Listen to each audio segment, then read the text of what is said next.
12 వారాలు థియేటర్లు కావాలి చర్చించాలా, బడ్జెట్ కంట్రోల్ ఏమి చర్చించాలా, వాటికి పర్మిషన్లు వీటి మాకు సింగిల్ విండో పర్మిషన్లు వీటిని ఏమి చర్చించాలా, లొకేషన్స్ ఏం చర్చించారు, సినిమా ఫీల్డ్ కావాలి ఏమి చర్చించారు. వచ్చిన ఎజెండా మెయిన్ ఎజెండా ఏంటి? కేవలం ఇప్పుడు రిలీజ్ అవుతున్న 3 సినిమాలకి రేట్లు పెంచుకోవాలి, స్పెషల్ షోలు వేసుకోవాలి. అది అడిగినట్టు ఎందుకంటే దాంట్లో ఒక ఆయన 2 ప్రొడ్యూసర్లు డిస్ట్రిబ్యూటర్ కూడా. సో ఆయన బాధ అయింది, మనం కాదలే, వాళ్ళ బాధ వాళ్ళది. వాళ్ళు ఇది కుదరదు చెప్పే పరిస్థితిలో లేడు, ఎస్ అనే పరిస్థితిలో సీఎం లేడు. ఎందుకంటే నిండు అసెంబ్లీలో గంటాపదంగా నొక్కి ఒక్క నుంచి చెప్పాడు ఇక మీదట ఇవ్వము నేను ఉండగా అని చెప్పి. సో అంత ప్రగల్భాలు పలికినాక వాళ్ళు గమ్ముకుని దానికి లొంగలేడు, లొంగితే ప్రజల ముందు వస్తుంది. సో అందువల్ల ఉన్న టైం దానికోసం సినిమా వాళ్ళు ఏంటి ఈ ఒక్కటే అడిగితే బాగోదు కనుక, ఈ ఒక్క పాయింట్ మీద ముందుకు వస్తే బాగోదు కనుక నెట్ఫ్లిక్స్ ఇక్కడికి రావాలి, యూనివర్సిటీ ఒకటి ఇక్కడ కట్టాలి, ఇంకోటి ఏదో చేయాలి, ఇవన్నీ జరిగేవిగా అయ్యేవిగా. కానీ బెనిఫిట్ షోలు టికెట్ల రేటు పెంపు ఉండాలని సీఎం రేవంత్ రెడ్డి చాలా స్పష్టంగా చెప్పారు కదా, ఆల్టర్నేటివ్ ఉండాలి కదా ఏదో ఒకటి. ఆల్టర్నేటివ్ ఎందుకు ఉండాలంటున్నాను, ఎందుకు ఉండాలని స్పెషల్ ఎందుకు? ఇప్పుడు పుష్ప 1 రిలీజ్ అయింది, అఖండ రిలీజ్ అయింది, అప్పుడేమైనా స్పెషల్ షోలు ఉన్నాయా? అప్పుడేమో రేట్లు పెంచారా? మరి సూపర్ హిట్ అవ్వాలా? కానీ ఎందుకు ఇవ్వాలని నేను ఒకటే అడిగితే, ఒకవేళ పెద్ద సినిమాలకు ఇవ్వాలని అడిగితే, ఖర్చు పెట్టావు మాకు ఇవ్వండి అని అడిగితే, నేను చిన్న సినిమా తక్కువ తీసే నాకు ఎంటర్టైన్మెంట్ ట్యాక్స్ తీసేయండి అని అడుగుతాను, నాకు హక్కు లేదా? పెద్ద సినిమాకి మీరు అడిగినప్పుడు, ఖర్చు పెట్టామని అడిగినప్పుడు, నేను తక్కువలో మంచి సినిమా తీసాను నాకు ట్యాక్స్ ఎగ్జామ్ చేయని అడగచ్చు కదా, నాకు ఆ రైట్ నాకు ఉంది కదా. సో ఇది ఇల్లాజికల్. ప్లస్ సినిమాని కిల్ చేసుకుంటే ఇంకా 5 సార్లు 6 సార్లు చూసే ప్రేక్షకుడిని 200 రూపాయలు అంటే 6 సార్లు 5 సార్లు చూశారు. ఇదే అక్కడనే వీటిని ఆహా లాంటి సినిమాను, ఆయిస్ లాంటి సినిమాను కూడా 5-6 సార్లు చూశారు. సో ఈ డబ్బులు ఉంటే అన్నిసార్లు చూస్తారు. అలాంటి అనేక సార్లు ఇష్టపడి చూసే వాళ్ళని 1000 రూపాయలు పెట్టి ఒకసారితో ఆపుతున్నారు. సో ఇట్స్ నాట్ ఇప్పుడు అంటే సినిమా ఫెయిల్ అవుతుందేమో, 3వ రోజు పడుకుంటుందేమో, 4వ రోజు నిద్రపోతుందేమో, నా సినిమా అవుట్ అవుతుందేమో అని కాన్ఫిడెన్స్ లేని వాళ్ళు అడిగే మాటలే డబ్బులు పెంచమో, రేట్లు పెంచమని 3 రోజుల్లో పిండేసుకుందామని ఒక చిన్న ఫీలింగ్ ఇది. సో ఇది సినిమా తాలూకు. నెక్స్ట్ అటు గవర్నమెంట్ తాలూకు. గవర్నమెంట్ ఏమో 4 పాయింట్లు చెప్పింది. ఏంటయ్యా? ఒకటి, మేము ఇవ్వము. ఎందుకు ఇవ్వము?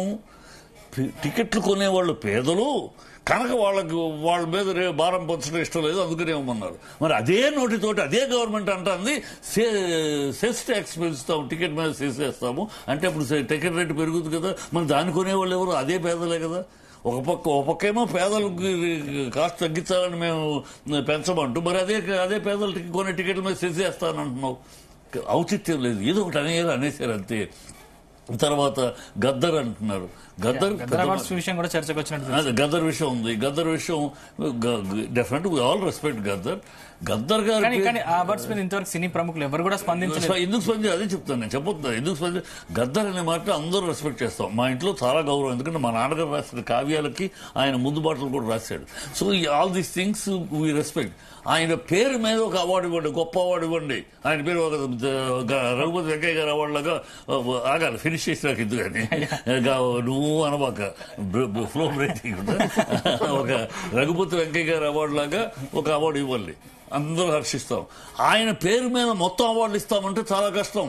ఎందుకంటే ఆయనే నా యొక్క ఫిలాసఫీకి విరుద్ధమైన, ప్రభుత్వం తరపున నా ఫిలాసఫీకి విరుద్ధమైన అవార్డు నేను తీసుకోను, ప్రభుత్వం నుంచి నంది అవార్డు ఇస్తే తీసుకోరా. ఈయన philosophy Marxist philosophy, communist philosophy, దాన్ని అంగీకరించి నేను ఎందుకు ఆయన పేరు మీద అవార్డు తీసుకోవాలి? మళ్ళీ మాట్లాడుకుంటాం ఈ టాపిక్ ప్రజలకు క్లారిటీ మళ్ళీ కాదు. ప్రజలు ఒక టాపిక్ మాట్లాడదు, ఒక పాయింట్ మాట్లాడితే పాయింట్ క్లారిటీ ఫుల్ వెళ్ళాలి, తర్వాత మొత్తం మాట్లాడదు. కానీ అలా బ్రేక్ చేస్తే ఎందుకు ఆడియన్స్ కి విషయం అర్థం కాకుండా అది గద్దర్ విషయం అనే దాంట్లో ఇస్తే ఎవరికి తప్పు లేదు. కానీ ఆయన పేరు మీద మొత్తం అవార్డులు అంటే కష్టం. ఎందుకు పెద్దలు ఆ రోజు నంది అని కానీ, తర్వాత ఇక్కడ సింహ అని కానీ, మీకు సింహ ఈ ప్రభుత్వం ఏం చెప్తే అది మారుస్తున్నారు. కానీ గత ప్రభుత్వం ఏం చేసిందో సింహాన్ని మార్చండి. ఆయన దాశరథి గారు రాశారు, దాశరథి 1 కోటి రత్నాల వీణ తెలంగాణ అన్నారు. వీణా అవార్డుని ఇవ్వండి, గర్విస్తుంది. అంతేగాని ఇదేంటి ఈ పిచ్చి బాటలు. సో ఇది రెండోది. 3వ పాయింట్, 4 పాయింట్లు మాట్లాడిస్తే తర్వాత వాళ్ళు అన్న 4 పాయింట్లు మాట్లాడారు. 3వ పాయింట్ మా యొక్క వీటికి ప్రభుత్వ విషయాలకి ప్రభుత్వ పథకాలకి మీరు ప్రాచుర్యం చేయాలి, ప్రాపగాండ చేయాలి. మీ ప్రభుత్వ విధాలకి మేము ప్రాపగాండ చేయటం మీ రాజకీయాలు అయ్యి మీరు ఫ్రీ అంటారు, ఇంకోటి అంటారు, ఒకరోజు ఫ్రీ అంటారు, ఒకరోజు లేదంటారు. మీరు దానికి మమ్మల్ని ప్రాపగాండ చేయమంటే మీ ప్రభుత్వం మీరు చేసుకోండి. మీరు ఇస్తున్నారు, పేపర్లకు అడ్వర్టైజ్మెంట్లు ఇచ్చుకుంటున్నారు, ఎలక్ట్రానిక్ మీడియాలు చేసుకుని మీరు దానికి మేము రావడం మేము చేయటం ఏంటి? మేము ఎందుకు చేయాలి? మేము చేయాలంటే అనేక సమస్యలు ప్రజల మీద మేము చేయాలంటే ఏం చేయాలి? ప్రభుత్వ రాజకీయ పరమైన అంటే మేము చేయలేము. ఎందుకంటే మేము హైడ్రా చేయాలనుకోండి, హైడ్రాని ఏమి చేయాలి? మేము హైడ్రా మీరు పేదల ఇల్లు కూల్చేదానికి మేము సమర్థించలేము. అదే కూల్చిన మీరు ఇవాళ ఏమంటున్నారు? పర్మిషన్లు ఉంటే కూల్చమంటున్నారు. నిన్న అదే పర్మిషన్ ఉంటే కూల్చారు, ఇవాళ మళ్ళీ కూర్చున్నారు. మీ పాలసీలు 30 రోజులకు ఒకసారి మారుతాయి. మారినప్పుడల్లా మీకు భజన చేయమా? మేము భజన చేయమా అని 4వ పాయింట్ భజన చేయమని. ఇది కుదరదు.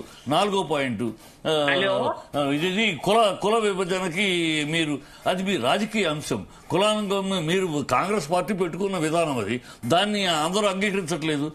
కొన్ని పార్టీలు వ్యతిరేకిస్తున్నాయి, కొన్ని రాష్ట్రాలు వ్యతిరేకిస్తాయి. దాన్ని మమ్మల్ని ప్రమోట్ చేయమంటారేంటి? అంటే మమ్మల్ని మా దాంట్లో అన్ని కులాలు ఉన్నాయి, అన్ని మతాలు ఉన్నాయి, అన్ని భావజాలాలు ఉన్నారు, అన్ని వాళ్ళు ఉన్నారు.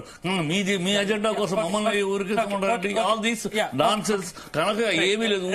అక్కడ విషయం ఏంటంటే ఒక ఫైనల్ విషయం ఏంటంటే ఫైనల్ గా మా వాళ్ళు